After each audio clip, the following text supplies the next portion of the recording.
Ava thought it was just a stupid fight in traffic, until she looked in the mirror and saw 7 black SUVs following her, because the man on that motorcycle had marked her. The black SUV showed up in her rearview mirror the same second the biker raised his middle finger at her. Horns blared on the Brooklyn-Queens Expressway, red brake lights in every lane. Ava Collins hit her palm against the steering wheel. "Are you kidding me?" she shouted. The motorcycle had cut across 2 lanes and forced her to slam on the brakes so hard her seatbelt dug into her chest. The rider slowed in front of her, engine rumbling, helmet turning toward her with lazy arrogance. He tapped the back of his bike with his glove, a mocking little gesture. Ava lowered her window. "You almost hit me." He twisted his body just enough so she could see him. Dark jacket over broad shoulders, black helmet, relaxed posture. "You slammed your brakes first." His voice came through, deep and rough. "Maybe try paying attention." "You cut me off," she fired back. "There's a line. It's called a lane. You stay in it." He laughed once, short and amused. "Relax. Nobody died." "That's your standard? Nobody died? So you get to drive however you want?" "Are you always this dramatic?" he asked. "Or is it just my lucky night?" Her jaw locked. She was late for a client meeting that could decide her job. Her rent was due. Her gas tank was almost empty. And now this. "Trust me, it's not your lucky night," she said. "You're reckless and arrogant. And if there's a scratch on my car, you're paying for it." He lifted his visor halfway. Ava's words stalled. He was unfairly handsome. Strong jaw, dark stubble, full mouth, green eyes that met hers without a hint of apology. His face should have belonged to someone kind. It sat on a man who looked like trouble. "Eyes on the road, sweetheart," he said. "You're staring." "I'm staring at a problem," she snapped. "You think rules don't apply to you." He glanced at her hood, then back at her. For a second, the humor in his eyes cooled while he studied her. "Relax and drive home, Collins," he said. Her spine went stiff. "What did you call me?" The light ahead turned green. Cars behind them honked. He slid the visor down. "Light's green," he said, and with a twist of his wrist he disappeared between lanes. She sat frozen for 2 beats, pulse pounding. He could have seen her license plate. That was all. Her phone buzzed on the passenger seat. "Jenna, where are you?" "Clients are here. Ava. 5 minutes. It would be at least 20. She swallowed, followed the flow of cars off the expressway and onto city streets toward Brooklyn. She was still replaying the sound of him saying her last name when she saw it. A black SUV, 4 cars behind, glossy paint reflecting streetlights, dark windows, no logo. She forced herself to ignore it. At the next light, she turned right. The SUV turned right. Her shoulders tensed. She checked her mirrors again. A second black SUV rolled onto the street behind the first, steady and unhurried. At the next intersection, she went straight. So did both SUVs. Her chest tightened. She took an unnecessary left onto a side street with closed stores and dark windows. Both SUVs followed. Her fingers slipped on the steering wheel. She wiped her palm on her jeans. Her phone buzzed. She ignored it. She changed lanes. The first SUV matched. So did the second. Fear crawled up her spine. This was not normal. At the next light, the signal turned yellow. She pressed down on the gas and went through just before it switched. The SUVs rolled after her without even pausing. Her hand shot to her phone. She opened the call screen and hovered between 911 and her brother's number. Her brother, Nate Collins, was a detective. He would know what to do. But her thumb shook so badly she couldn't touch either contact. Traffic thickened. As she eased off the gas, the first SUV surged forward and slid into the lane beside her. The second closed in behind her bumper. From a side street ahead, a third SUV turned smoothly and pulled in front of her car.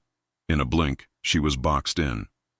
Her compact car sat in the middle of 3 dark vehicles. The light turned red. The SUV in front stopped. The one beside stopped. The one behind stayed so close she could not reverse. Ava's lungs forgot how to work. On the sidewalk, people walked past with shopping bags. Inside other cars, drivers watched, some with phones raised. A door opened on the SUV next to her. A man stepped out. Dark coat, fitted shirt, solid build, short dark hair, careful movements. He walked to her window and knocked once. "Ms. Collins," he said through the glass, "please step out of the car." Her fingers locked around the steering wheel. She shook her head. His expression did not change. He pointed past her shoulder. She turned to look. The driver's door of the front SUV opened. Boots hit the pavement. Black jeans, black leather jacket, helmet in one hand, dark hair slightly messy, shoulders loose. He walked toward her car with the same relaxed control she had seen on the highway. The biker. He stopped at her window. The first man stepped back. He rested one hand on the roof of her car and leaned in a little. "Open the door, Ava," he said. "We're done playing in traffic." Her heart jumped. "How do you know my name?" He lifted one brow. "Open the door." "I'm calling the police." Her voice shook, but she raised her phone anyway. "You can call whoever you want," he said. "But you're getting out of this car." Up close, his presence felt heavier. People on the sidewalk slowed, looked over, then turned away fast because they did not want to be seen staring. She forced herself to meet his eyes. "Who are you?" For a second, there was a hint of surprise in his face. He did not look used to being challenged. Then it vanished. "You'll find out," he said. "Right now you're going to step out, you're going to walk, and you're going to keep your head down." "No." The word came out before she could stop it. The men nearby went still. His jaw flexed. "You have no idea who you're talking to." "I know enough," she said. "You're some guy who thinks he can trap a woman with cars on a public street. That doesn't make you important. It makes you disgusting." Silence hit hard. He studied her, green eyes steady on her face. Then he nodded once as he reached a decision. "Leo Conti," he said. "Remember the name next time you lean out of your window and yell." The name slammed into her. She had heard Conti before. Night news, quick comments Nate would not explain, warnings at the office about certain people and certain blocks. Conti meant power and danger. Her throat went dry. He watched understanding move through her. "Now you get it," he said quietly. "You disrespected the wrong man tonight. I stopped traffic for you. My people watched. My enemies watched. You don't get to walk away and pretend this was nothing." "I didn't ask you to stop," she said, voice thin. "I just wanted you to drive like a normal person." "You crossed my line," he said. "That makes you my problem." He motioned toward the SUV behind her. "Get in the car. If you think I'm going anywhere with you, you're insane." "If you don't," he answered, still calm, "someone else will. On another corner. In another car. Without my name attached." Her skin prickled. Lights, stores, people. No one stepping in. He stepped closer. "You go with me, you get home in one piece," he said. "You walk away now, you won't like who follows you next." Fear rose fast. Anger pushed right behind it. "Why should I trust you?" she asked. He leaned in, voice low. "Because if I wanted you gone," he said, "this conversation would be over." Cold slid through her. They stared at each other. Then Ava reached for the lock with a shaking hand and pressed it. The doors clicked. The man beside her opened her door slowly. He did not yank, did not grab. He stepped back and waited. Ava stepped out of the car, legs unsteady, phone clutched in her hand. Up close, Leo Conti was taller than she thought. The city noise stayed loud behind him. "Walk," he said. Every part of her wanted to say no again, but there was a thin, hard line now. Stay alive. She moved. They crossed between the cars. Two of his men followed behind, eyes on the street. She stopped at the open back door of the SUV. "If you hurt me," she said without looking at him, "my brother will find you." "Your brother already tried once," Leo said. The words cut through the panic. She turned. "What does that mean?" "Get in," he said. "We'll talk somewhere better than the middle of an intersection." She climbed in. The leather seat was cold under her legs. She sat stiff, bag on her lap, phone in her hand. Leo got in beside her. Another man took the front passenger seat. The driver pulled away, and her car disappeared in the side mirror as one of his men slid into it, They moved through the city in silence. Streetlights passed. The other SUVs stayed near, a quiet escort. "Where are you taking me?" she asked. "A safer place than where you were," he said. "I was going to work. You were going to get followed into a dark street and shoved into a vehicle that doesn't answer to me," he said. "This is the safer option. You don't get to decide that." He turned his head and looked at her fully. His eyes were steady. "You think you still control anything about tonight?" he asked. "That changed when you rolled your window down and called me reckless in front of a dozen phones." She pressed her lips together and looked back out the window. They crossed the river. The skyline rose in front of them, glass towers lit against the dark. After a few more turns, the SUV descended into an underground garage beneath a tall building. Security cameras watched every angle. A metal gate rolled down after they entered. The SUV stopped in front of a private elevator.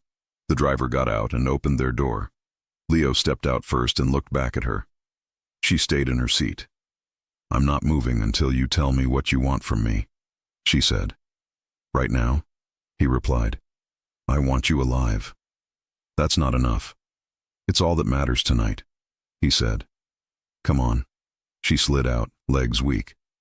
The garage was quiet and cold. Two of his men waited near the other SUVs. Two more fell in behind them as Leo walked toward the elevator. Inside, he tapped a code into a small panel. There were no floor numbers. The doors closed, and the elevator began to rise. In the metal reflection, she saw her own wide eyes and flushed face. Next to her, Leo stood still, hands loose at his sides, expression controlled. "You're going to let me go after this," she said.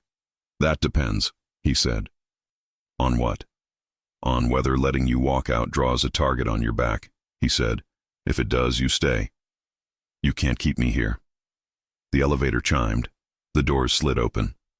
Ava stepped out and stopped. They were alone on an entire floor. Dark wood, floor-to-ceiling windows. The city spread out. A living area, dining table, open kitchen, closed doors leading to other rooms. Security cameras in the corners. No hallway, no neighbors. "Welcome to my home," Leo said. She turned to him. "I want to go back to my life." He watched her, green eyes sharp. "You don't have that life anymore, Ava," he said. "You argued with me in traffic. You drew the wrong eyes. Now you're standing in the middle of something you don't see yet." He took one step closer, close enough that she had to tilt her head back to keep his gaze. "You're not leaving," Leo Conti said. "Not until I decide it's safe for you to walk out that door." The elevator doors closed behind them with a soft, metallic thud that felt louder than it should. Ava stood in the center of Leo Conti's penthouse, pulse pounding in her ears, trying to understand how an argument in traffic had turned into this. The city glittered beyond the windows. Manhattan stretched out like a cold ocean of lights, but none of it made her feel less trapped. Leo walked past her, shrugging off his jacket. He placed it neatly over a chair, his movements controlled, precise, as if he had practiced hiding emotion for years. "You can sit," he said without looking back. "I'm not staying," she answered. "You are." He opened a cabinet near the kitchen, pulled out 2 glasses, and poured water into one. He set it on the marble counter, sliding it toward her without force. "Drink. You're shaking." "I'm shaking," she snapped, "because I was followed, boxed in, and dragged out of my own car." "You weren't dragged." "Don't do that," she said. "Don't soften what happened." For the first time since they'd entered the penthouse, he turned fully toward her. The city lights cast sharp shadows across his face, making his eyes look even more intense. "I didn't soften anything. If I wanted to intimidate you, Ava, you'd know. I didn't have you brought here to hurt you." "Then why?" "Because someone else was going to." He stepped closer, but not enough to touch her. "And they were going to do it tonight." Her stomach twisted. "How do you know that?" "My world has eyes," he said. "You became visible the second you screamed at me on the highway. Phones were out. People watched. Enemies watched." "You mean your enemies?" He nodded once. "And if they think you matter to me—" "I don't," she cut in. He didn't react. "Whether you do or not isn't the point. Perception keeps people alive, or kills them. She folded her arms, hugging herself. You're talking like some villain in a movie. Leo's expression didn't change. I'm talking like someone who keeps people alive for a living. That's not comforting. It wasn't meant to be. He walked to a wall panel and tapped in a code. The tinted glass darkened, giving them privacy from the outside world. The room felt smaller instantly. You're safe here, he said. You don't get to tell me that. I just did. Ava let out a humorless breath. Do you always talk like that? Like what? Like you own the air? He almost smiled. Almost. People hear me better that way. She hated that it made sense. He motioned toward the sofa. Sit. No. He exhaled slowly.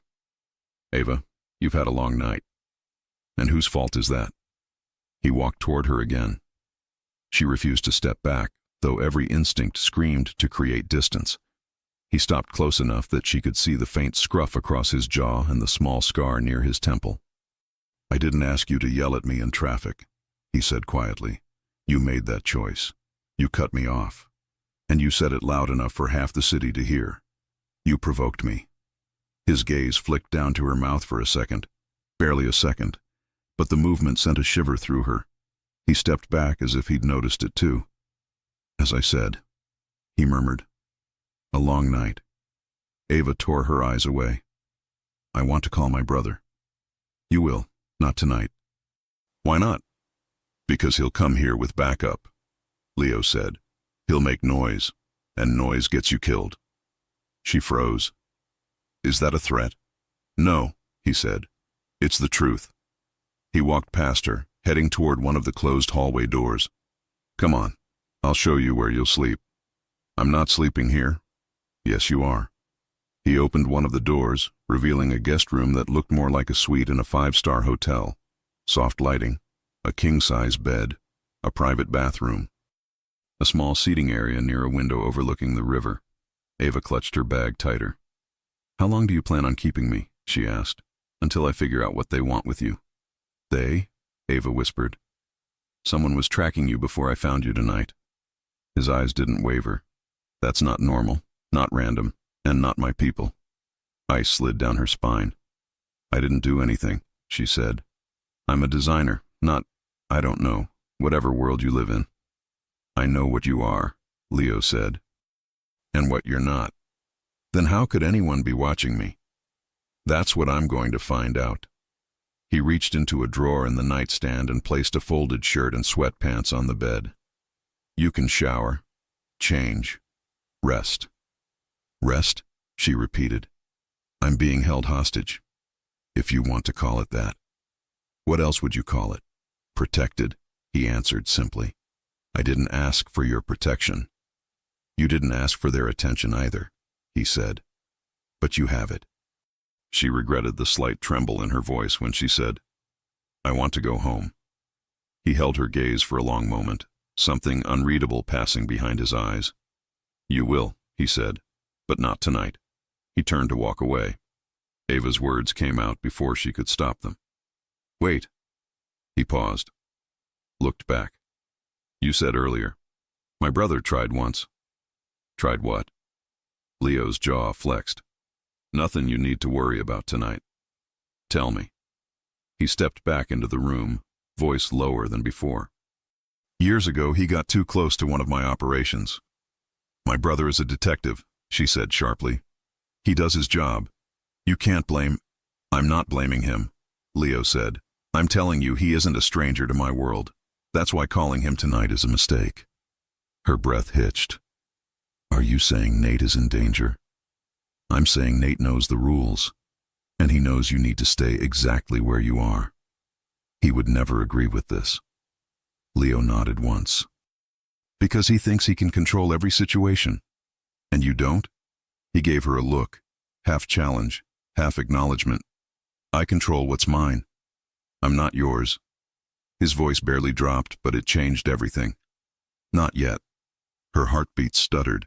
He didn't move closer. He didn't raise his voice. He didn't touch her.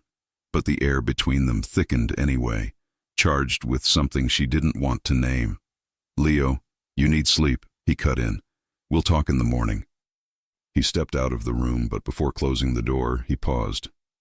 If you try to run, he said quietly, my men will stop you. Of course they will, she muttered. But not because of what you think. She blinked. What does that mean? He held her gaze, then said, because I'm trying to keep you alive, Ava. Try to believe that, even if you don't believe anything else. The door clicked shut. Ava stood alone in the room, breath uneven, mind spinning. She looked around the luxurious space, the soft lighting, the too beautiful bed, the city beyond the glass. Then she turned and froze. On the far wall, high near the ceiling, a small security camera faced the room. Not blinking, not moving, just there, watching. She stepped toward it, her voice low. This is insane. Somewhere beyond the door, she heard footsteps. His, steady, unhurried, commanding. Ava backed away from the camera, heart racing again. She whispered into the empty room, what do you really want with me, Leo Conti? No answer came, but deep down, she knew. The night wasn't close to over. Ava didn't sleep, not for a second. She lay on top of the covers, staring at the ceiling, replaying every moment of the night. The traffic fight, the SUVs, the way Leo Conti said her name like he'd known it forever, the camera in the corner, the quiet footsteps outside her room. Every sound inside the penthouse felt magnified. A door closing somewhere, a low voice, the faint hum of the elevator. Near dawn, exhaustion finally pushed her to sit up. Her hair was tangled, her shirt wrinkled, her nerves raw. She splashed cold water on her face in the bathroom, then changed into the clothes Leo had left for her, soft sweatpants and a long black t-shirt that smelled faintly like cedar and expensive cologne. She hated that the scent made her knees waver. She cracked the guest room door open. Silence. The penthouse was dim, the sky just beginning to lighten beyond the glass walls. She stepped into the open living space carefully, like the floor might disappear beneath her. Leo was there, sitting at the dining table, back to the windows, hands around a mug of coffee. He wasn't wearing a jacket, just a black t-shirt that fit across his shoulders in a way that made her pulse throb harder. His hair was slightly messy, like he'd run a hand through it too many times. He didn't look surprised to see her. He didn't even look tired. Morning, he said. His voice cut clean through the quiet. Ava hugged her arms around herself. Do you sleep? When I can. She stood by the kitchen island, keeping distance between them. Did you watch me on the cameras? Only to make sure you didn't try to leave. I wasn't going to. Yes, you were. Annoyance flared through her exhaustion. And what if I had? Then someone outside this building would have picked you up, he said simply, and you wouldn't be standing here talking to me. She didn't like his calmness. It wasn't arrogance. She was beginning to realize it was something worse. Certainty. He didn't speak like a man making guesses. He spoke like a man who never gambled with what he couldn't control. Leo, she started, uncertain. You said someone was following me before I even saw you. How do you know that? He set his mug down. Come here. It wasn't a command, but it wasn't optional either. Ava's chest tightened as she walked over, stopping a few feet from him. He tapped the table. A tablet lay there, screen lit, paused on a video. Her car, driving down a street she recognized near her office. Her breath stilled. Where did you get this? From one of my guys who monitors movement around certain locations. Certain locations, she repeated. Meaning what? Places that matter to my people, Leo said. Places where threats show up. Ava's pulse picked up. Why would my office matter to you? He hesitated. Not long enough for most people to notice, but long enough for her to catch. Because someone connected to me used to work near there, he said. Used to? Who? He didn't answer. He pressed play. Her car rolled down the street. A man leaned against a lamppost near the bus stop, hood up, hands in pockets, pretending to scroll his phone. The camera zoomed slightly. She could see his lips moving, a small device in his ear. He wasn't waiting for a bus. He was watching her days ago, before the traffic fight. Her skin felt too tight. Is he one of Cole Bennett's men? Leo said quietly. One of his scouts. Ava blinked fast. Why would he be watching me? That's the question. His voice dropped. And the reason you're here. Her heart hammered with fear she couldn't swallow. This doesn't make sense, she whispered. I'm nobody. I don't know any of you. I don't know this Cole person. I don't know anything. And yet, Leo murmured, he watched you anyway. She shook her head hard, rejecting it. No, this is impossible. Maybe it's a coincidence.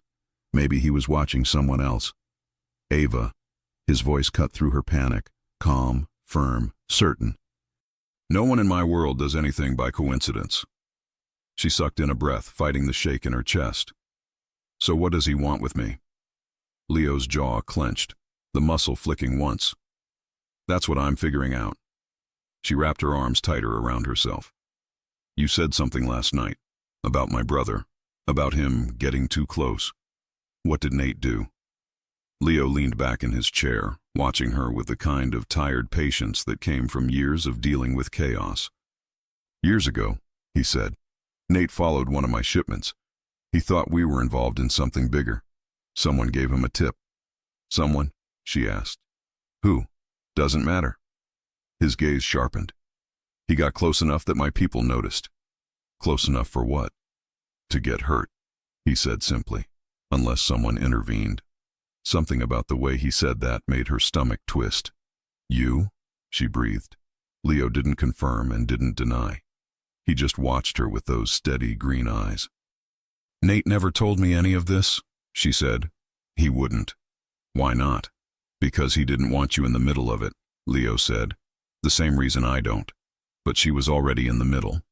And my dad? She asked quietly. Does this have anything to do with him? Leo's face went still, completely still. Ava felt the shift even if she didn't understand it. My father worked undercover years ago, she continued.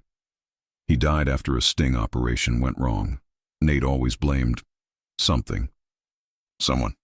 But he never explained. She stepped closer. He wouldn't talk about it. Ever. So I'm asking you. Stillness. Silence. Leo rose from the chair slowly.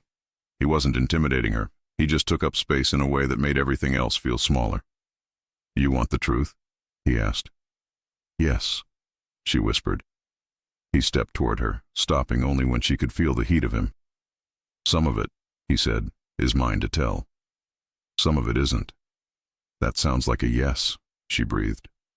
You knew him. Leo didn't move. Did you? She pressed. For the first time since she'd met him, something flickered in his eyes. Regret, maybe, or memory. Something heavy. But before he could answer, the elevator chimed. Leo's head snapped toward it. He moved in front of her without thinking, body shifting into something protective. The doors opened, and two of his guards stepped out. Boss, one said. We found something. Leo didn't relax. What? Someone tried to access the security feed on your private floor during the night. Ava's breath hitched. Leo's voice went cold. From inside or outside? Inside. Ava felt the blood drain from her face. Leo didn't look at her, but his hand tightened at his side. Who? He asked. The guard swallowed. It came from Adrian's system. Ava didn't know who Adrian was, but the way Leo went still, completely, dangerously still, told her everything she needed to know. The guard continued carefully. We checked twice. The attempt wasn't fully successful, but whoever did it wanted access to the guest room camera feed. The air punched out of her chest. The guest room. Her. Leo's jaw flexed hard. Where is he now? In his suite, the guard said. Said he couldn't sleep. Leo didn't hesitate. He turned to Ava. Go back to your room. Leo. Now, he said. His voice wasn't loud, but it carried more force than any shout. She didn't move. What's going on? Why would someone in your own place? Because someone inside my family is helping Cole Bennett, Leo said, and I need to know why they were watching you. Her stomach flipped. Your family? Leo didn't blink. Adrian Conti is my cousin. The name hit her like a cold slap. You think your own cousin is spying on me? She whispered. I think he's doing a lot more than spying. Her throat felt too tight to breathe.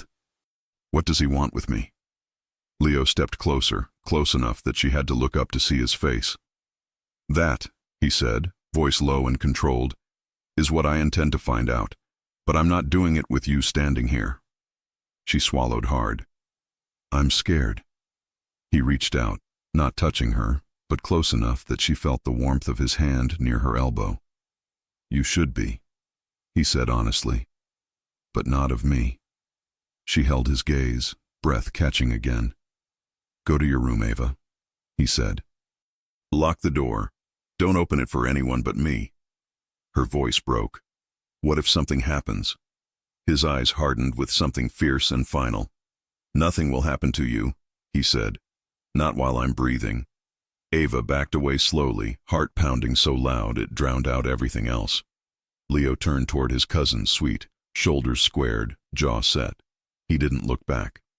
The last thing Ava heard before she closed her door was the echo of Leo's footsteps, steady, lethal, and ready for war. And in that moment, she realized something terrifying. She wasn't afraid of Leo Conti anymore. She was afraid of what he was about to do. Ava paced the guest room like a caged heartbeat. Every few seconds she stopped and listened, straining for any sound from the hallway. Voices, footsteps, anything that might tell her what was happening between Leo and his cousin behind those closed doors. But the penthouse stayed painfully quiet, too quiet. Her mind spun through everything Leo had said. Someone inside his own family. Someone watching her camera feed. Someone working with Cole Bennett. Someone dangerous enough that Leo's voice had shifted from calm control into something sharp and deadly. Ava wrapped her arms around herself and stepped toward the window. The sky was fully awake now, streaks of gold spreading over Manhattan. It should have been comforting. It wasn't. A faint sound echoed down the hall, a door opening, then another. Men's voices, low, tense. Not Leo's. Her pulse raced. She pressed her ear to the door, breath held. She could make out words now, clipped and angry. You're wrong, Leo. Adrian. She recognized the voice from earlier when the guards had mentioned him. Then Leo's voice came, low but unmistakably dangerous. Tell me why your system accessed that camera. It didn't. You're going to lie to me? It wasn't me. Someone used your access codes. Then someone stole them. Leo's voice dropped even lower. Who? A long pause. Ava's throat tightened. She hated the fear curling inside her, but she also hated how badly she wanted to hear Leo's voice again, anything to steady her spinning nerves. Adrian spoke again, softer. You're paranoid, and you're avoiding the question, Leo said. Why were Cole's men watching Ava before she even knew my name? Why did a scout show up near her office? Why did my system show your login requesting access to her room? I don't know what you think I did. Leo cut him off. I don't think. I know what the system shows. Another pause, this one long enough to make Ava's chest ache. If you're implying I'm helping Cole. I'm not implying anything, Leo snapped. I'm telling you I'm out of patience. The air in the hallway vibrated with tension. Then footsteps. Closer. Moving toward her room. Ava stumbled back from the door just as someone knocked. Hard. Open the door. Not Leo. Her stomach dropped. She stayed silent. Another knock. Ava, it's Adrian. Let me in. Her breath hitched. No, no, no, no. She stepped farther away, voice barely a whisper. Leo said, I know what Leo said. Adrian called, tone twisting into frustration. But he's not thinking clearly right now.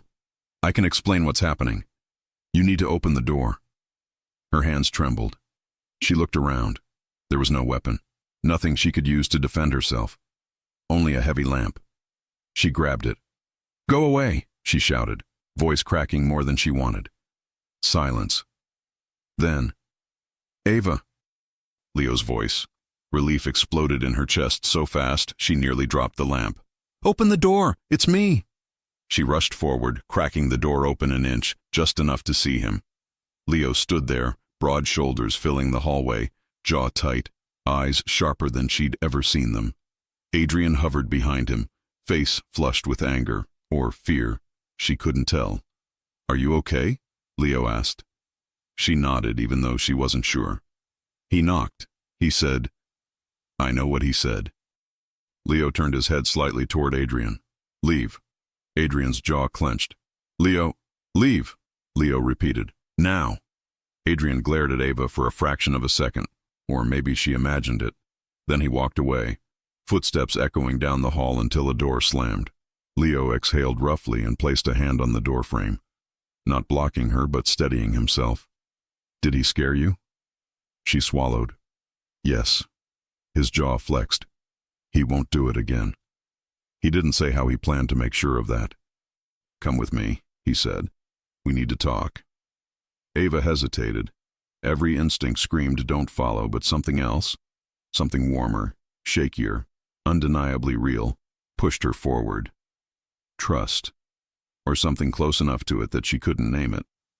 She stepped into the hallway. Leo placed a hand on her back, guiding her gently. Not pushing, just enough to make her feel safe. He walked her into the open living area. The guards were gone. Adrian was gone. Only the morning light and the quiet hum of the city remained. Leo sat at the dining table and motioned for her to sit across from him. She did. For a moment neither of them spoke. His eyes studied her, assessing her fear, her exhaustion, her anger. She broke the silence first. "What's happening?" His expression shifted, still hard, still controlled, but more honest than before. "You were watched," he said quietly. "Long before yesterday. Long before I pulled you out of that car."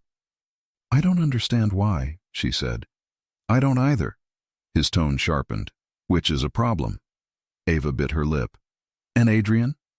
Leo leaned back, fingers tapping once on the table. "Adrian knows things he shouldn't know. He's had access he shouldn't have used. And he's lying to my face.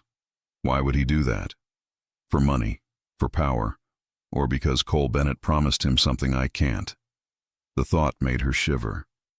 "And what about me? Why would a Mafia rival want anything to do with me?" Leo didn't answer immediately. He looked at her like he was weighing every word he planned to say. "Yesterday," he said finally, "when you yelled at me in traffic, I wasn't angry because of the words. You were." "I was surprised," he corrected. "No one talks to me like that. Not anymore." "So you, what, got offended?" His eyes flashed with the ghost of a smile. "A little." Despite everything, her lips twitched. "But that wasn't the problem," he continued. "The problem was the timing." "Timing?" "Cole's men were in the area. They saw you interacting with me. They saw the SUVs stop. They saw my men step out." His gaze locked onto hers. "And in my world, that means something." Ava's pulse quickened. "Like what?" Leo's voice dropped. "That you're connected to me." Heat crawled up her neck. "I'm not." "Doesn't matter," he said. "They think you are, and that makes you leverage." Ava's breath stalled. "So, I'm bait?" "No." His eyes hardened. "You're a weapon they think they can use." She shook her head. "Against you?" "Yes." "But why me? Why not someone else?" "Ava." His voice softened in a way that scared her more than anything else he'd said. "Your last name isn't a coincidence." Her stomach flipped. "Leo, your father," he said gently, "was involved in something bigger than you were told." The world tilted under her. "No," she whispered. "No, my father he was a good man. He worked undercover. He saved someone in my family," Leo said. "Saved him with his life." Ava stared, unable to breathe. "You knew him," she whispered. Leo held her gaze steadily. Yes, he said quietly. I knew him. Her eyes burned as the room blurred around the edges.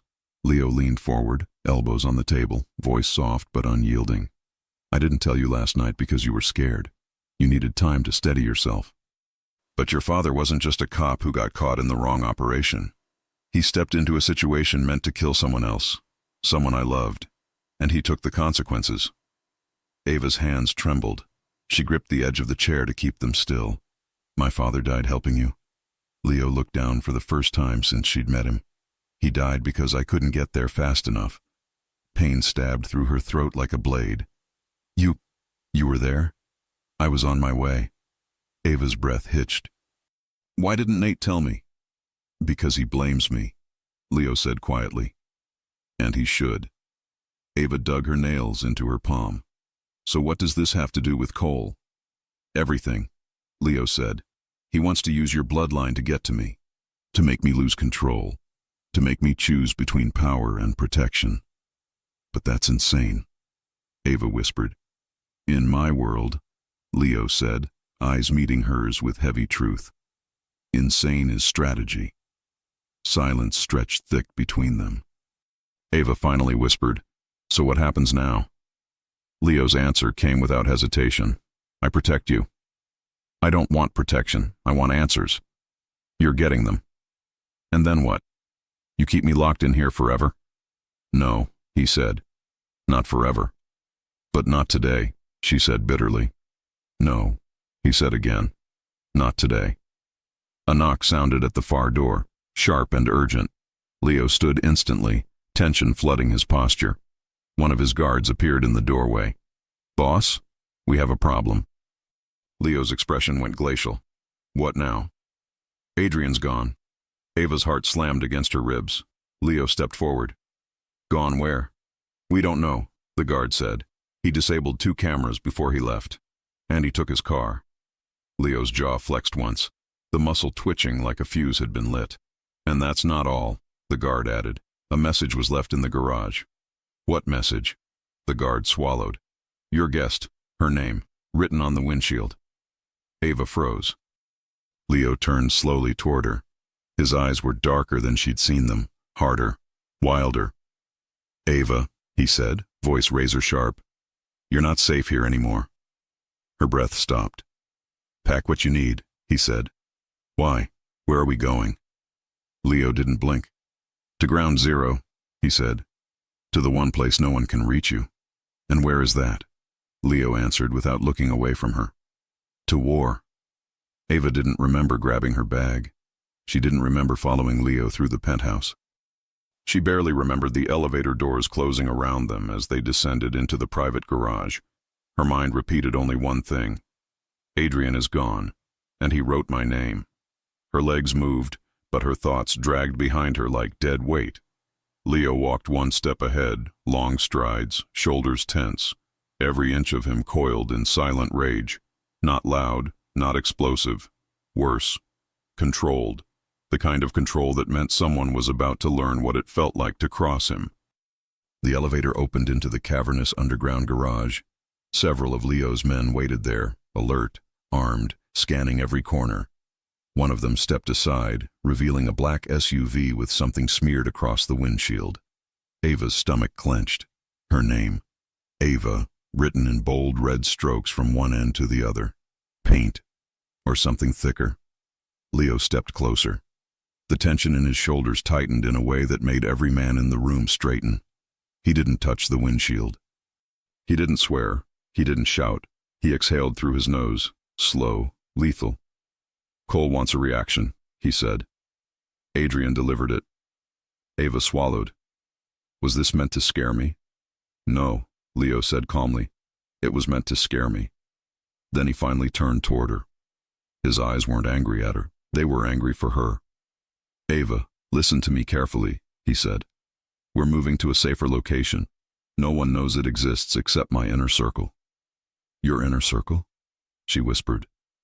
But Adrian is out, Leo said sharply. He made sure of that. Her pulse hammered in her throat. And what if he tells Cole where you're taking me? He can't. Leo's tone didn't waver. Adrian never learned about this safe house. No one does unless I choose to share it. A guard approached. Boss, route is clear. Leo nodded once, then looked at Ava again. You'll stay close to me, he said. Not behind, not in another car, with me. Understood? Her voice barely formed. Yes?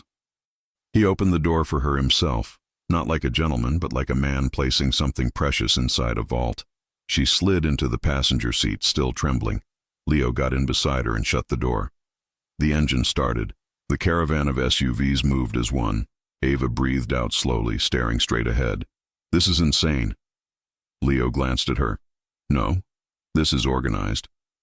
That's not comforting. It should be, he said.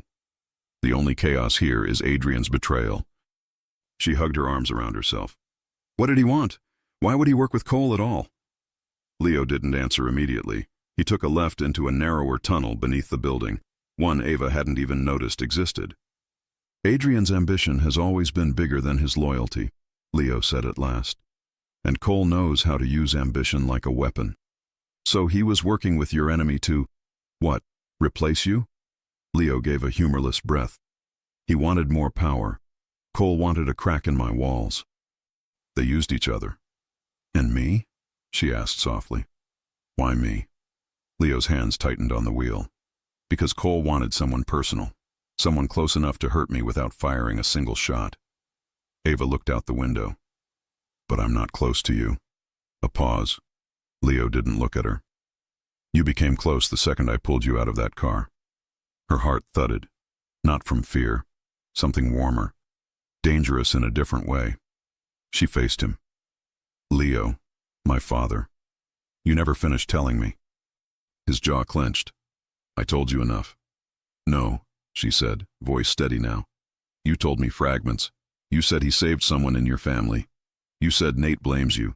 You said he died because you couldn't get there fast enough. I need to know what really happened.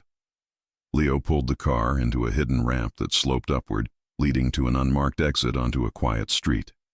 The city noise faded behind the tinted windows, becoming distant and irrelevant. You're asking for a truth that doesn't fix anything, he said. Then tell me anyway. His fingers drummed once on the steering wheel. A muscle flicked in his jaw. He didn't answer until they'd merged onto a sparsely trafficked road that cut between warehouses. Your father, he said slowly, was part of an undercover task force investigating several families, mine included, but he wasn't after me. Then who? My brother, Leo said quietly. Luca, he was 17 at the time, too young. Too reckless. He got caught up in something that wasn't meant for him. Ava's chest tightened. The operation where my father died was supposed to be an extraction, Leo said. Your father infiltrated the location because he knew Luca was inside. He went in to help him. She blinked fast. My father saved your brother. Yes? And you said he died because you didn't get there in time. Leo inhaled, long and slow. I was on my way, he said. I had intel that the location was going to be hit by a corrupt officer, someone working with another crew. I knew your father and Luca were inside. I was minutes away. His voice lowered. When I got there, your father was already down. Ava's breath fractured in her chest. Leo. Luca ran to him. Leo said quietly, your father told us to leave, to run. He stayed behind to block the shot. He saved my brother's life with his last breath. Her eyes burned. No one had ever told her this. No one had even hinted. And the person who shot him? Not one of mine, Leo said. Not even close. Her grip on her own hands tightened. Then why would Nate blame you? Because I survived, Leo said simply. And his father didn't. The words landed like stones in her stomach. They drove in silence for a long moment, until Ava found her voice again. What does Cole want with me then? Revenge? A trade? Neither, Leo said. He wants leverage. Something to destabilize me. Something to make me react. Ava swallowed. And he thinks I'm that leverage. You are, Leo said quietly. She exhaled, shaky. And you're taking me somewhere no one can find. Yes. And if Adrian tries to lead Cole to us? Leo's eyes hardened. He'll fail. How can you know that? Leo glanced at her, gaze sharp. Because I will end this before he gets the chance to try. Her heartbeat staggered. She didn't know if she feared his world more, or the certainty in his voice. The road darkened as they turned into a long, almost empty service lane beneath an old overpass. The SUVs following them split into different directions, some taking alternate routes, some peeling away to confuse anyone tracking them. Ava frowned. Where are we going? Leo typed a code into a dash panel she hadn't noticed. A hidden gate rose ahead of them. Ground Zero, he said again. But this time the phrase felt heavier. Real. What is it? She asked. A place I built after Luca's death. He paused. A place where no one can get in unless I invite them.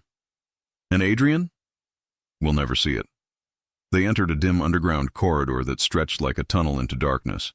The gate closed behind them with a metallic thud that echoed too loudly in Ava's chest. Leo parked in a private bay and turned off the engine. Ava stared at him. Tell me the rest. Leo rested his hands on the wheel. What rest? You said some of the truth wasn't yours to tell, so tell the part that is. His gaze lifted to hers. The green in his eyes looked darker down here, almost black. You're right, he said quietly. I didn't finish. Her throat tightened. Finish it now. Leo reached across the console, not touching her, just closing the small distance between them. Ava, he said softly, your father didn't just save Luca. Her breath caught. He continued, voice low. He saved me too. The world tilted. Ava stared at him, stunned. You? He nodded. I was supposed to be at that location. I was late. If I had been inside when the corrupt officer opened fire. He paused. I wouldn't be here. Her heart thudded painfully. So he saved both of you. Yes. And you. She swallowed. You never told Nate? He wouldn't have listened, Leo said. And he wouldn't have forgiven. So you kept it a secret? No, Leo said. I carried it. They're different things. The silence between them thickened, heavy with everything unsaid. Ava let out a small, ragged breath. Everything about my life changed after my father died. Nate changed. I lost him in a way too. And all this time I was trying to protect what he left behind. Leo said. Both of you. Her voice cracked. By keeping me here? No, he said firmly. By keeping you alive. Her eyes burned, but she forced herself to hold his gaze. Leo, she whispered, what am I to you? Something shifted in his eyes, something raw, something unguarded. You're the only thing in this city I won't lose, he said. Her breath hitched. Before she could respond, a sharp buzz cut through the car, Leo's phone. He looked at the screen, expression turning to stone. What is it? She asked. Leo answered without looking at her. Ava, they have your friend. Her blood turned to ice. Who? Mia? Leo's jaw tightened. Cole's crew took her 10 minutes ago. Ava's vision blurred. No, she has nothing to do with this. Leo finally looked at her. When he spoke, it wasn't cold, it was lethal. They took her, he said, because they couldn't find you. Ava's fingers trembled uncontrollably. Leo reached for her hand, not grabbing, just grounding. We're going to get her back, he said. But you need to understand something. What? She whispered. He leaned in, voice quiet and deadly calm. Cole Bennett just made this personal. Ava had never heard silence roar before. But inside Leo's hidden safe house, deep underground, doors sealed behind steel and codes, silence didn't feel empty. It felt like a countdown. Her breath trembled as she stared at Leo, still processing the message that had shattered whatever remained of her composure. Mia was taken, her best friend, her closest person in the world, because they couldn't find Ava. Ava covered her mouth with both hands. Mia doesn't even know your name. She's innocent, Leo. She's my person. I know. She's probably terrified. She hates confrontation. Ava's voice cracked, and she swallowed hard, eyes burning. This is my fault. Leo moved instantly. No, he said sharply. This is not your fault. This is Cole's fault, and Adrian's, and mine. His voice, usually calm, controlled, held something new, something brutal. A vow, a promise of violence. Ava shook her head, panic rising fast, swelling hot and unbearable in her chest. I have to go to her. I have to. You're not going anywhere. I can't stay here, she cried. She's out there. Leo, she's alone. If you leave, he interrupted, he'll take you too. Good, then take me. Let Mia go. Leo's jaw flexed so sharply it looked painful. Don't say that again, he said, low and dangerous. But it's true. Her voice broke as tears slipped down her cheeks. She doesn't deserve this. And you do? He snapped. Ava froze. Leo rarely raised his voice. He didn't need to. But now he wasn't hiding his emotions. You think you're the only one who wants her safe? He said. Cole took her because he knows what she means to you, because he knows you won't run, because he knows you'll walk straight into his trap to get her back. Ava's chest tightened. And he's right. Leo stepped closer, close enough for her to see the fury tightening his features. No, he's not. She blinked up at him, trembling. Then what am I supposed to do? Sit here? Wait? Pretend I'm not the reason my best friend is in danger? Leo's eyes softened, only for a second. I'm not asking you to do nothing, he said. I'm asking you to trust that I will get her back. Ava looked away, voice small. I don't know if I can. He didn't flinch, but the truth cut him. She saw it in the slight drop of his shoulders. She wiped her eyes. Tell me everything. What did the message say? Leo pulled out his phone and turned the screen toward her. A photo. Mia in a warehouse-like space, bound to a chair, eyes terrified, a smear of dirt on her cheek. Her outfit from earlier that day, a pale sweater Ava had complimented, looked wrinkled. Behind her a man's shadow fell over the concrete floor. Ava's breath hitched. Below the picture a message. Bring her home, Conti. We want the girl you're hiding. You have 12 hours. Ava stepped back like she'd been hit. Oh my God. Leo lowered the phone. They won't hurt her before the deadline, he said. Cole wants you alive. And scared. Both serve his purpose.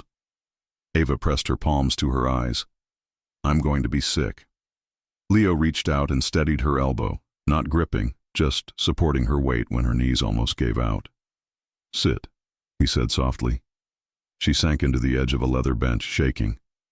Leo crouched in front of her, eye level. I'm going to ask again, he said. Do you trust me to get her back? Ava's voice was barely a whisper. I want to, I do, but you're scared, he finished. Good. Fear keeps you alive. She closed her eyes. Leo, why is this happening to me? He rested his palms on his knees, leaning closer. His voice dropped. Because I wasn't honest with you from the start, and because my world doesn't let anyone stay innocent. Not me, not my family, not even the people who cross my path. She whispered, I didn't cross your path. You cut me off in traffic. He exhaled, almost a laugh, but bitter. And I've regretted that moment every second since. She opened her eyes, and for the first time, Leo wasn't a force of power or violence or control. He was a man carrying guilt so heavy it distorted every part of him. What do we do? She whispered. Leo stood slowly, eyes darkening into something sharper than anger. First, he said, I find out where Cole is holding her. How? He didn't answer with words. He reached into a storage rack beside the SUV and pulled out a black case, snapped it open. Inside, weapons, devices, encrypted radios. Ava stared, chest tightening. Leo glanced at her. I'm not going to Warblind. Her voice trembled. This is insane. This, he said, loading a magazine with chilling efficiency. is sanity in my world. Ava forced herself to breathe. You said you built this place after Luca died. But why? Why do you need something like this? Leo closed the case and turned to her. Because I learned one lesson that night, he said. The world takes the people you love if you're not ready to defend them. Ava shivered at the naked truth in his voice. And now, he added, Cole made the mistake of taking someone you love.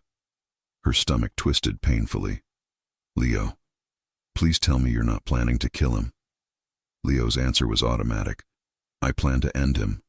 Ava's breath hitched. I don't want anyone dying because of me. Leo walked toward her slowly, stopping inches away, his shadow falling over her. You don't get to decide what happens to men who hurt people under my protection, he said quietly.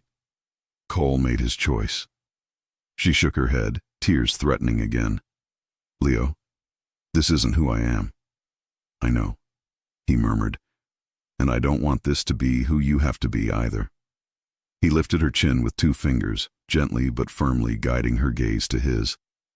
You asked me earlier what you are to me. Her breath stalled. Do you want the truth? He whispered. She nodded. You're the only thing in this city that matters now, he said. Ava's heart clenched so hard it hurt. He dropped his hand and stepped back before she could answer, before she could even understand what the truth meant. He walked to a wall panel and pressed his thumb to it. A hidden door slid open, revealing screens, footage from cameras across the city, streets, parking lots, alleyways, a command center, a war room. Leo's voice sharpened. We don't have much time. Ava approached him slowly. Tell me what you need from me. Leo turned to her. His face softened, not with weakness, but with something dangerously close to vulnerability. I need you, he said, to stay alive long enough for me to get your friend back. Ava swallowed. And after that? He looked at her like the rest of the world had fallen away. After that, he said quietly, everything changes.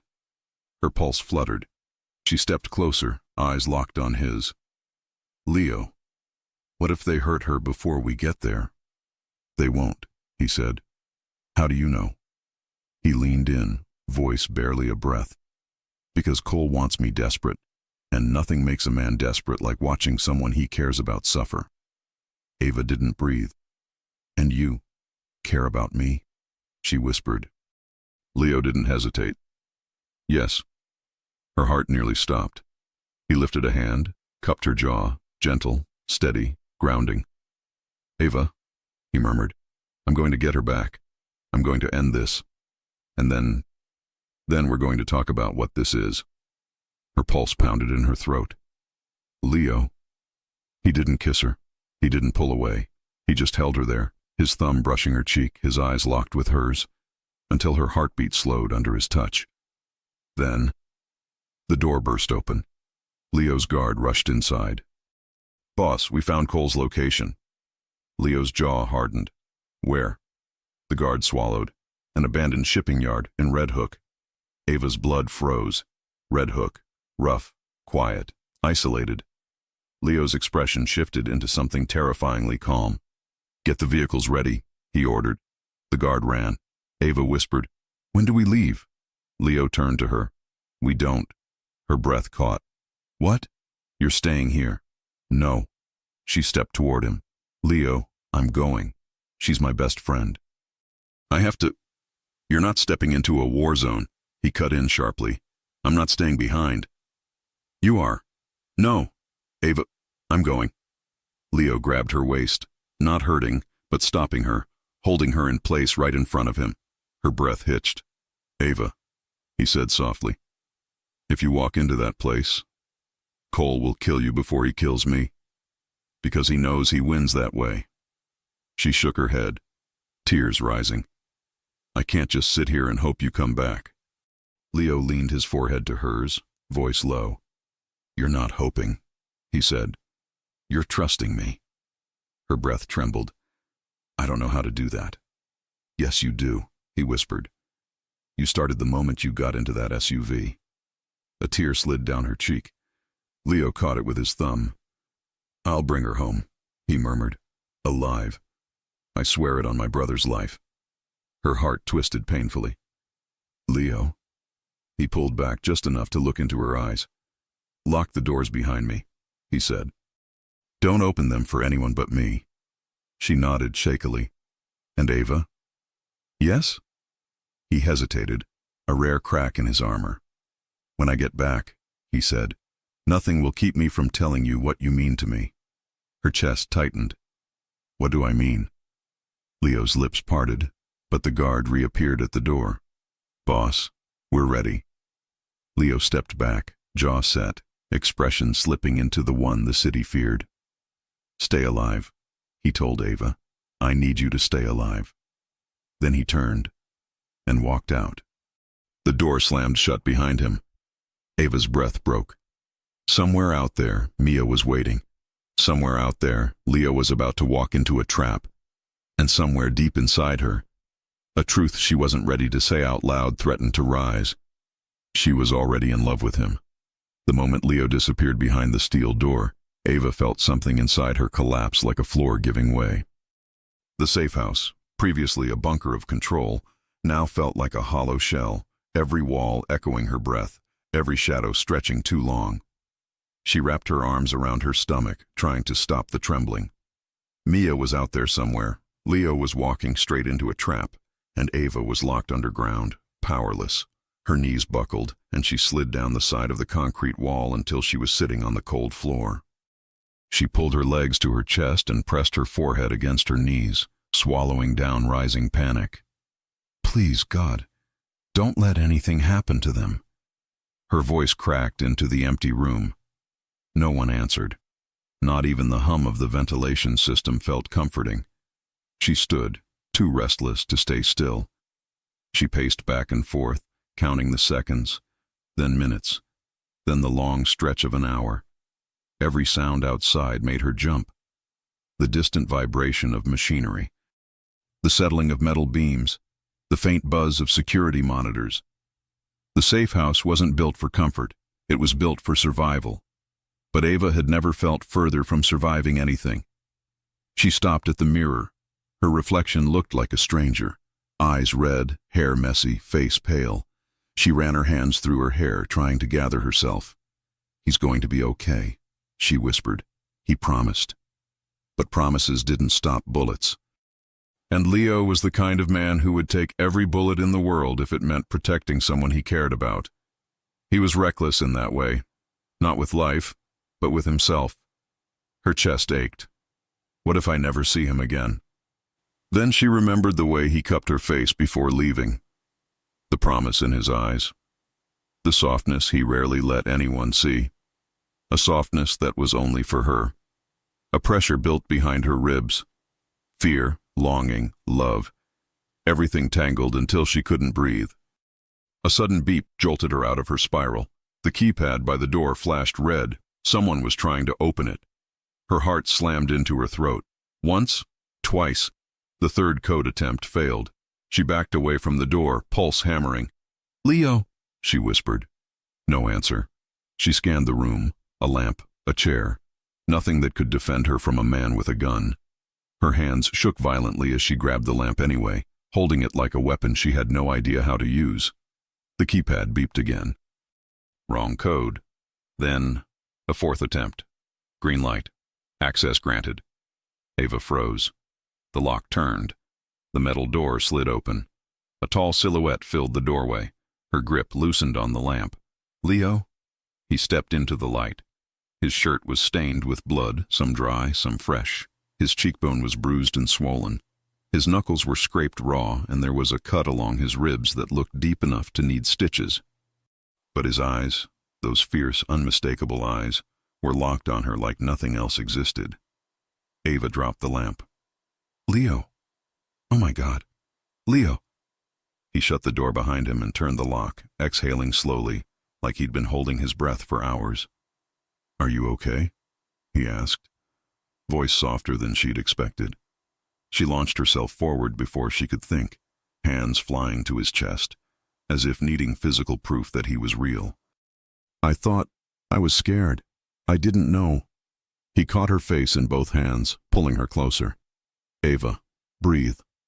But she couldn't, not until she asked the only question that mattered. Mia, she whispered. Leo leaned down so their foreheads almost touched.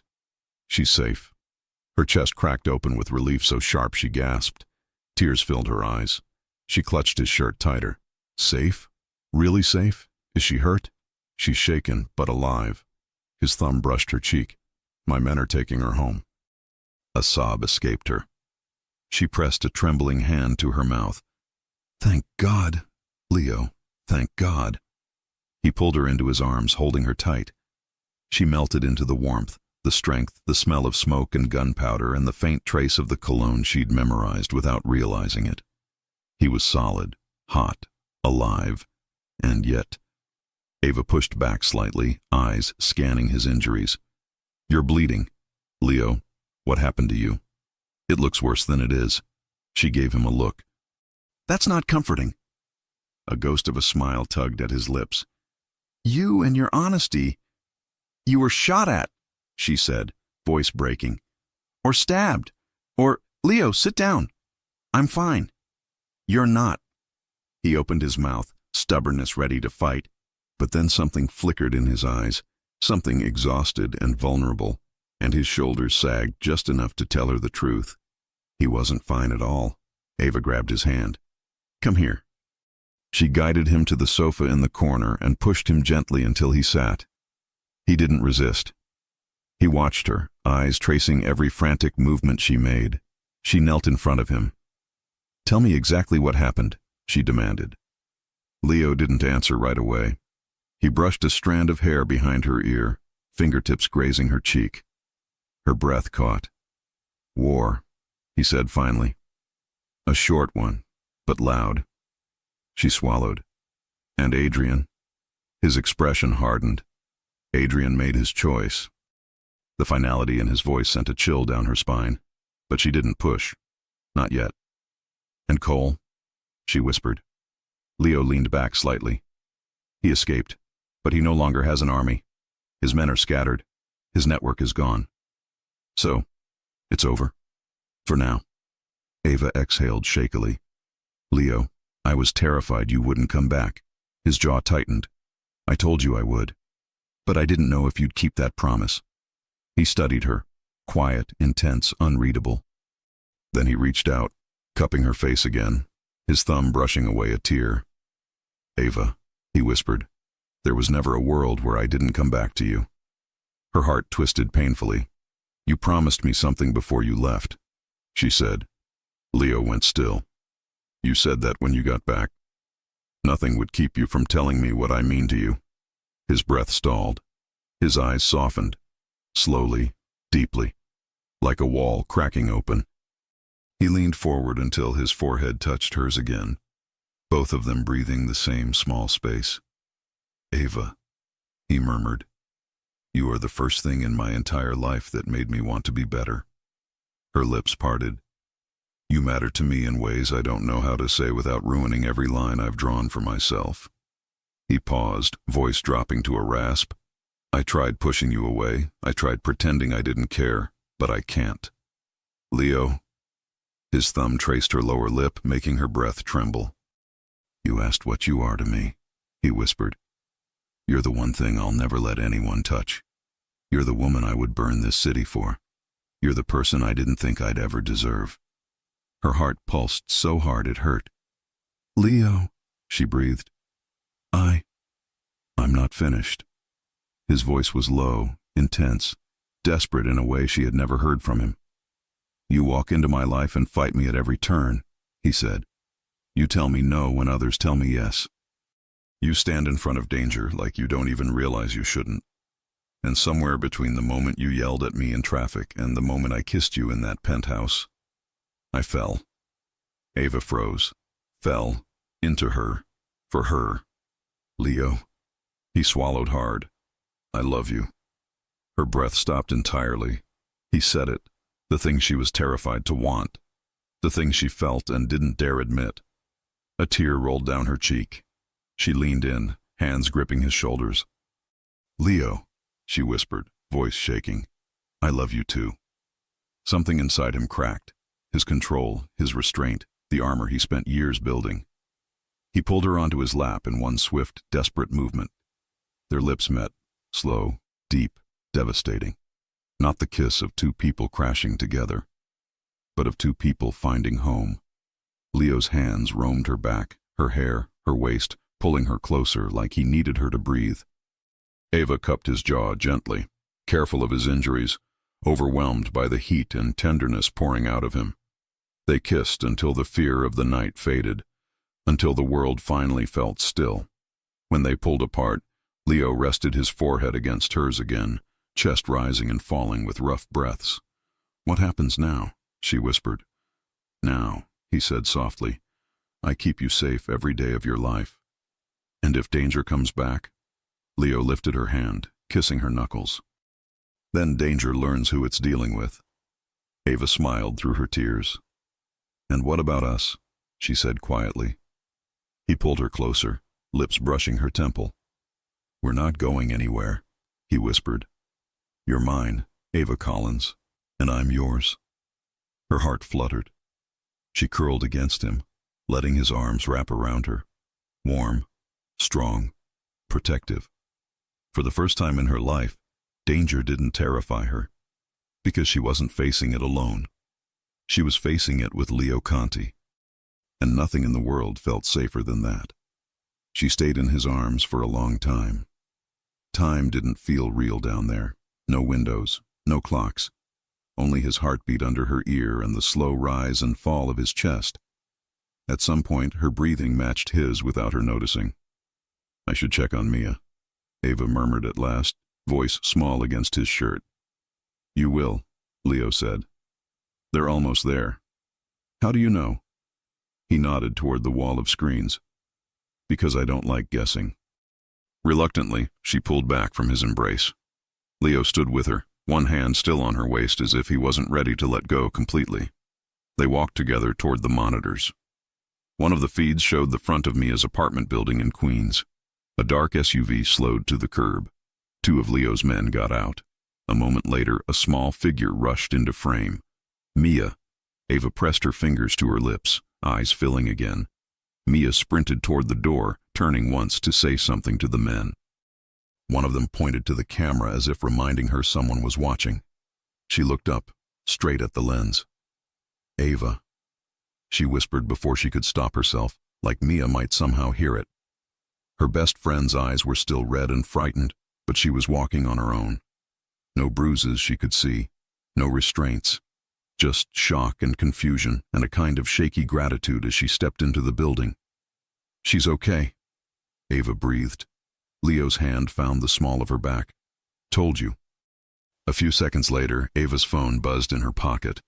She fumbled it out with shaking hands. "Mia, Ava, where are you? They said her safe, but I don't even know what that means." I was so scared Ava's throat closed. Her fingers flew over the screen. "Ava, I'm safe, I promise. I saw you on a camera. I'm so sorry this happened to you." Three dots appeared, disappeared, appeared again. "Mia. Who are these guys?" Ava glanced at Leo. He watched her carefully, giving her the space to choose what to say. She typed slowly. "Ava, it's complicated. I'll explain everything when it's really over. Right now I just need to know. You're home, door locked, right?" "Mia, door triple locked. I'm shaking so bad. But they were weirdly respectful." One of them said, "The boss owes you a favor now."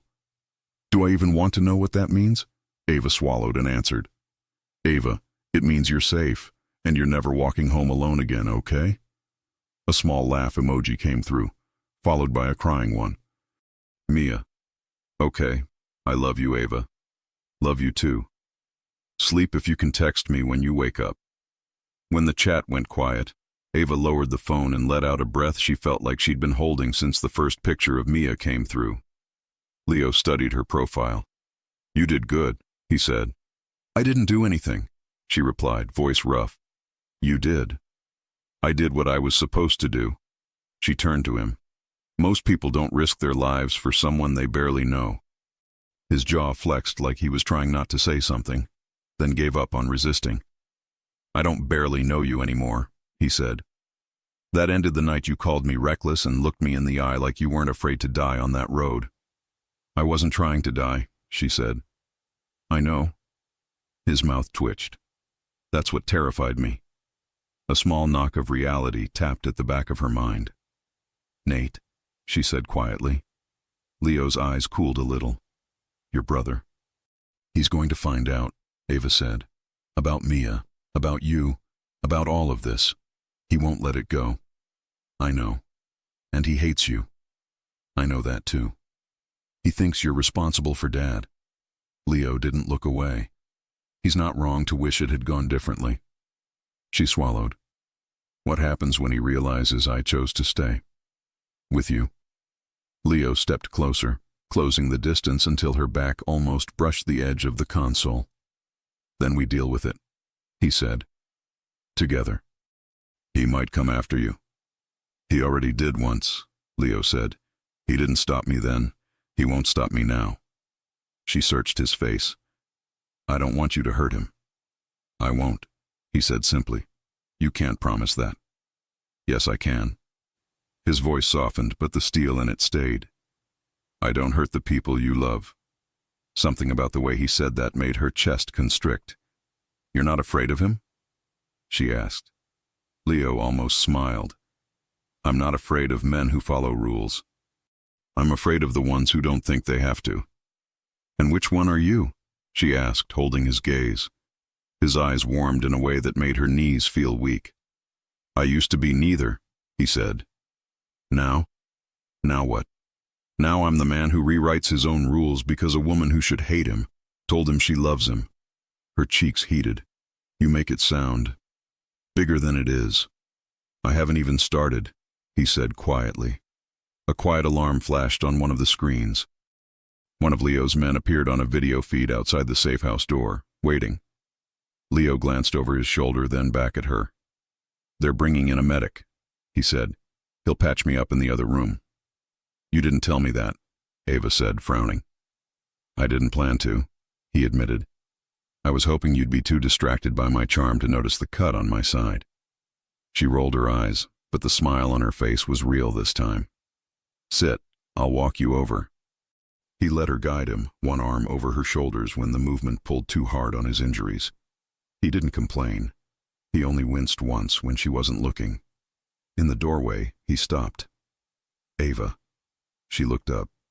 Yeah?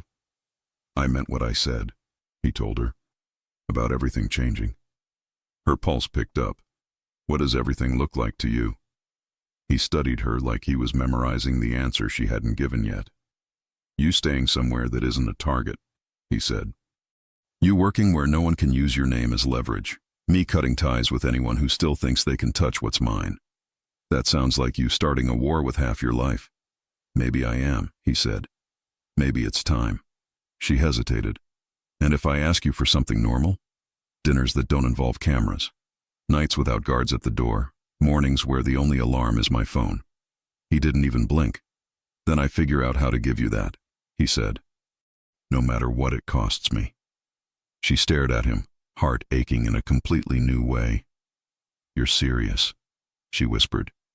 He leaned down, pressing a kiss to her forehead, his lips lingering there for a second longer than necessary. I don't know how to be anything else with you, he said. A knock came from the other side of the hall. Boss? A voice called. We're ready. Leo straightened.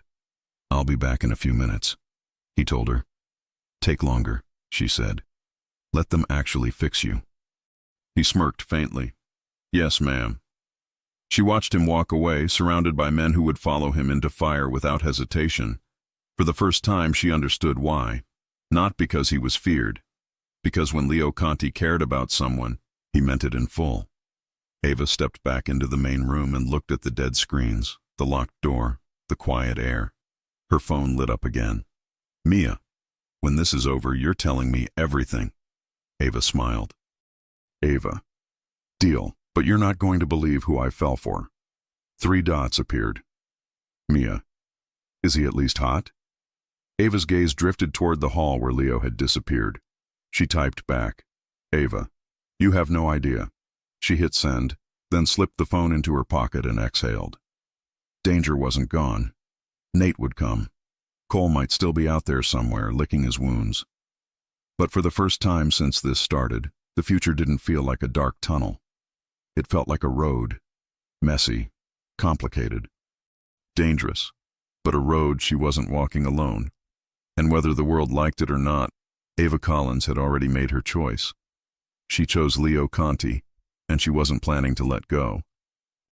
If you enjoy stories like this, take a moment to subscribe to the channel. That's how I'll know you truly liked it. Even if you're watching on your TV, grab a second to join this family of fans who love emotional and heartfelt stories.